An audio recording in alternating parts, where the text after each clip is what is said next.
good afternoon, and thank everybody for being here. We appreciate your attention to this and the time. I want to start off by saying just a couple of things. One is I want to again say how proud we are, and I am, of our police, fire, and EMS. Our public safety professionals did a tremendous job, a job where they were moving quickly and bravely to make sure that lives were saved. There were lots of acts of heroism on Sunday morning. I also want to say a special thank you to the victim services of the Austin Police Department for the role that they're playing. They are doing their typical outstanding job. I thank our federal partners on behalf of the city of Austin, all of them. I want to reiterate our appreciation of their professional work. And of course, this investigation is still ongoing, but we deeply appreciate their being involved. I know that the people of Austin, Texas, continue to hold the victims of this horrible tragedy in their thoughts and prayers. And then that leads me to also wanting to say a special thanks to the healthcare workers that have played such an important and prominent role in addressing the needs of Austinites after this tragedy. I'll have a few more things to say, but I want to bring up our chief of police, who, again, I deeply appreciate the work that she has done and the way she has handled this matter. And so, Chief Davis. Thank you, Mayor.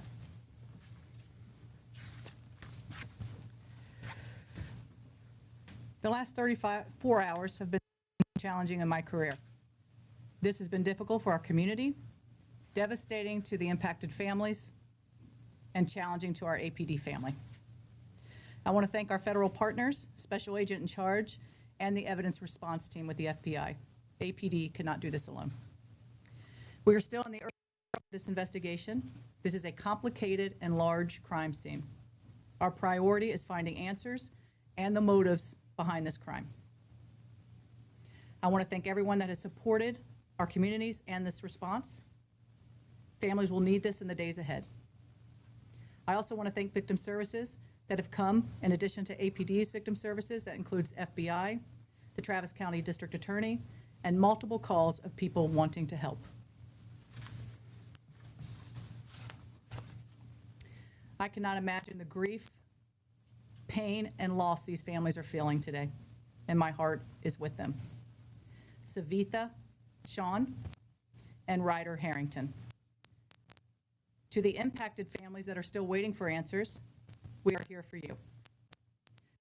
The Resource Center is being stood up. As we know, numerous people have been affected by this, and we are daily, hourly getting calls of people that have been victimized by this. The department will be releasing information soon on what that looks like. When I arrived on this scene, again, it was complex and very large. The work being done by the Austin Fire Department, the Travis County Emergency Medical Service, and APD was quite impressive. Once the initial scene was secured, we reached out to our federal partners and to address concerns of potential terrorism. We are working in tandem with the FBI, conducting numerous interviews and gathering evidence. If you can imagine, we have over 150 witnesses to this event that we are working with the FBI. And we are also investigating an officer-involved shooting. As I have committed in the past, in any officer-involved shooting, we will be releasing info as quickly as possible. Later this week, potentially Thursday, we'll be releasing body-worn camera of this event, as well as information on the suspect, including criminal history. Again, we are making, and I want you to know that we are making tremendous, significant progress in this case, but it will take time. In closing, I want to take a minute, as the mayor, echo the mayor, and talk about just the fantastic work that the Austin Police Department with the Travis County Emergency Medical Services did here. Multiple lives were saved. You know, in Texas, we are fortunate to have the Advanced Law Enforcement Rapid Response Training Center, and that's the Alert Center through Texas State University. And that training, there is no doubt that and that coordinated response with EMS saved lives this night. Mayor, I'll turn it back to you. Thank you. I also want to point out that we're joined today by our city manager T.C. Broadnax, and a council member who represents the downtown area, Zoe Kadri. Before we take your questions, I want to say that we recognize that this is a very traumatic moment in our city. But when I talk about being proud of APD and fire and EMS, I want to also say how proud I am in how the people that are this city have reacted with such great compassion. We are all mourning together and grieving as a group, but we're seeing tremendous compassion and love coming out of the people of Austin. And so I urge everyone at this moment of trauma to reach out to each other and take care of each other and take care of our home. Be with each other. While this is a dark moment, our people are creating a lot of light in Austin, Texas. And what we do for each other matters. So now we're happy to, if there's a few questions, to take a few questions. Can we start over here? We can start over here and then we'll go here. Yeah, has this impacted any plans, security plans for South by Southwest? It has not. You know, we have a press conference, I believe, next Thursday for our spring festival season. And certainly as we look at Austin and what makes Austin so great are those events. We are a major city police department and we go in best practices. I feel confident that the resources we have in play, South by Southwest, will continue on and it will be a safe festival season. Do we know how the suspect acquired these guns and whether they were acquired legally? The guns were required legally. I believe in 2017 out of San Antonio they were purchased. Can you tell us more about victims? I think you said Sean and Ryder Harrington. Yes. Okay, can you tell us more? Are they UT students? I think Ryder is a Texas Tech. As far as what school they were, and that we can look into, but they were young. I believe Ryder was maybe 22 and Savita 24, 20 respectively. Yeah. Are you able to share about the warrants that were executed yesterday in Del Valle and in Pflugerville? So anytime that you're doing an investigation like this, it's going to lead to search warrants. And so those warrants were based off information of where this person lived, addresses where he congregated, and from that.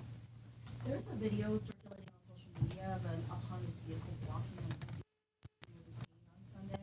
Can you guys talk about the situation, what you encountered, and how you know, as you were accessing the scene and transporting victims? Yeah, I think that's something, I don't know if, Rob, if you wanted to address it? So Rob Lukritz, Chief of Austin Travis County EMS. EMS, as well as our fellow public safety partners, work very closely with the autonomous vehicle vendors that operate here in the city of Austin. We had more than 20 assets responded to this event. As was said at an earlier press conference, we were on scene within seconds. And so in the grand scheme of the impact on the overall, we don't believe it had any impact on patient outcomes. I will stay in touch with Waymo and the autonomous to give them our concerns and work with them in order to try to address this moving forward. If you guys could raise your hands, please, we'll go here, then Jamal. And for the chief and for Agent Durant, can you explain what more you've learned about the possible motive? And I think it was reported that the suspect had a shirt underneath the sweatshirt that showed an Iranian flag. Is there a direct connection to the war in Iran with the shooting here? So I think for our purposes, you know, as we're, you know, looking at the totality of this, and certainly as a police chief, and we're coming in and we're getting this, and we see those indicators, we see, you know, the second shirt with the Iran and the picture of the Shah on that T-shirt as well. You know, we're thinking about events and what's occurring in the country as well. And so in addition to the fact that this was a huge complex scene, we're calling in those federal partners to take a look at that as well. And so again, the motives, all of those things, that's what this investigation is about right now. Go, Jamal. I don't mind. Sure, go ahead. Go right ahead. Thank you. So I'll add on that, but first I just want to also express our regards for the victims' families, those impacted by this tragic event. It's not just those that were injured or killed, but obviously those that witnessed it are going to be forever impacted. And so just let them know we stand with you, and our thoughts are with you. With regards to the question, Yes, we, our ultimate goal in everything we do is to determine the motive, right? We're looking for connections that he possibly had, witnesses, as the chief had mentioned. We are pouring through thousands of hours of video. Have massive amounts of both digital and physical evidence. And this is a around-the-clock, 24-hour investigation at this point.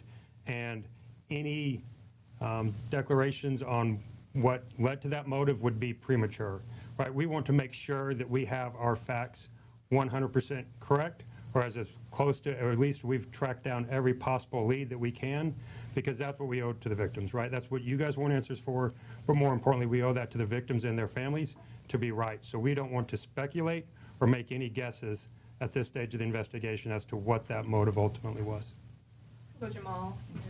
To maybe piggyback off of that, are you all looking into anyone else that may be connected with the suspect at this time that you know of, or is there anything else about the suspect you can share?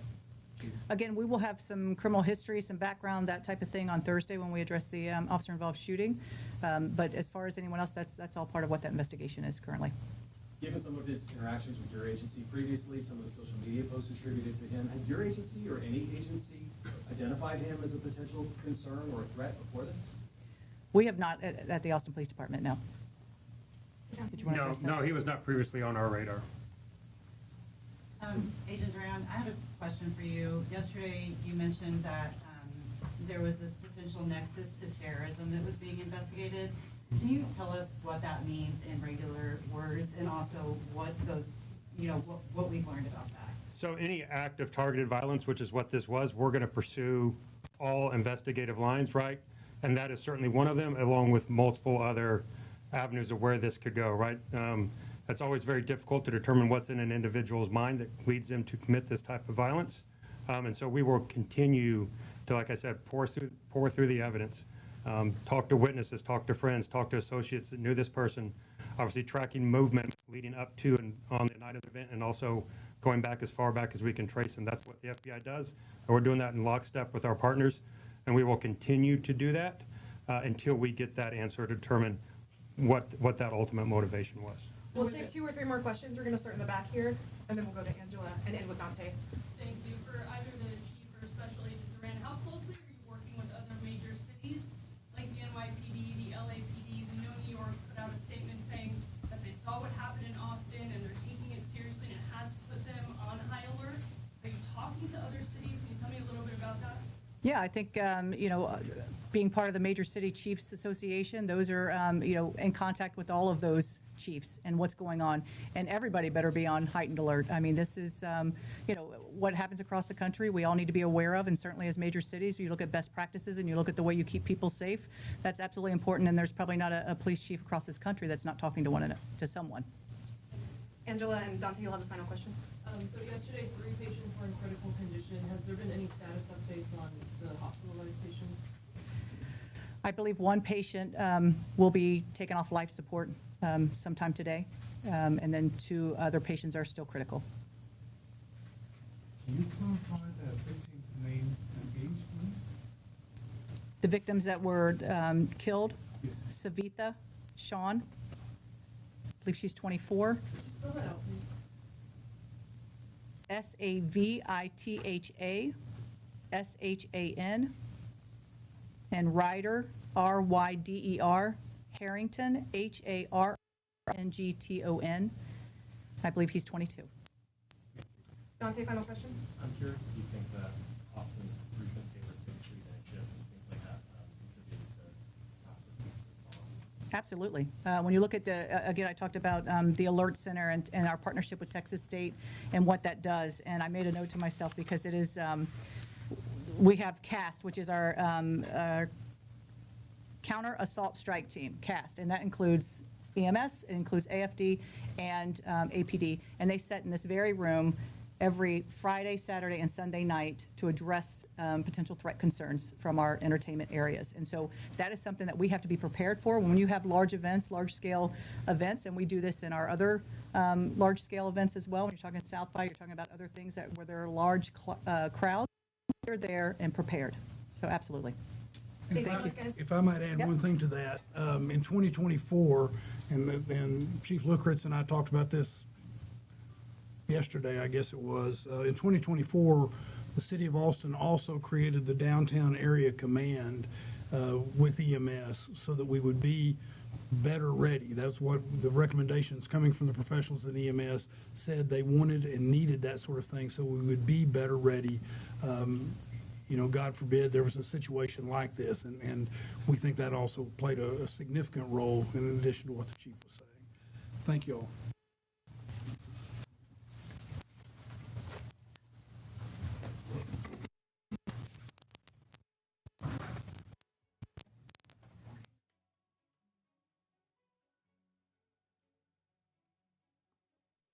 All right, we just heard some updates from the Austin Police Department, the city mayor of Austin, Texas, as well as an FBI representative. And I'm going to recap some of those updates for us right here. Today, Chief Lisa Davis emphasized just how complicated and large this crime scene is, saying that the department's top priority right now is finding answers for the community. She identified the victims as Savitha Sean, 24 years old, and Ryder Harrington, 22 years old. Davis also provided updates on other victims still in the hospital, saying one patient will be taken off life support today and others are in critical condition. A resource center has been set up, and according to the chief, the department is getting calls daily, even hourly, from people who say they have been victimized. Chief Davis says APD is working closely with the FBI, conducting numerous interviews and continuing to gather evidence. She also confirmed that the department is simultaneously investigating an officer-involved shooting connected to this case. APD plans to release the body-worn camera footage on Thursday, along with the criminal history of the shooter. An FBI representative added the following: with regards to the motive, we are looking for connections pouring through hours of video, both digital and physical evidence, and this is an around-the-clock 24-hour investigation. He mentioned that we want to make sure they have facts 100% correct, because that is what we owe the victims. He said we do not want to speculate about what the motive actually was. I'm going to repeat this information in Spanish for our Spanish speakers. Hoy la jefa Lisa Davis ha destacado la complicada y extensa que es la escena del crimen y ha afirmado que la máxima prioridad del departamento en estos momentos es encontrar respuestas para la comunidad. Identificó a las víctimas como Savitha Sean, de 24 años, y Ryder Harrington, de 22 años. Davis también proporcionó información actualizada sobre las otras víctimas que aún se encuentran en el hospital. Un paciente será desconectado hoy del soporte vital y se encuentran en el hospital. Otros se encuentran en estado crítico. Se ha creado un centro de recursos y, según la jefa, el departamento recibe llamadas a diario, incluso cada hora, de personas que dicen haber sido víctimas. La jefa Davis afirma que la APD está colaborando estrechamente con el FBI, realizando numerosas entrevistas y continuando con la recopilación de pruebas. También ha confirmado que el departamento está investigando simultáneamente un tiroteo en el que está implicado un agente y que está relacionado con este caso. La APD tiene previsto publicar el jueves las imágenes de la cámara corporal junto con los antecedentes penales del tirador. Un representante del FBI añadió lo siguiente: en cuanto al motivo, estamos buscando conexiones, revisando minuciosamente horas de video, tanto pruebas digitales como físicas. Se trata de una investigación que se lleva a cabo a las 24 horas del día. Queremos asegurarnos de que nuestros datos son 100% correctos porque se le debe eso a las víctimas. No queremos especular sobre cuál fue realmente el motivo. Again, we have all of the updates and the information regarding this situation on our website, kxan.com. You can read more there. Thanks so much for joining us, and we'll see you next time.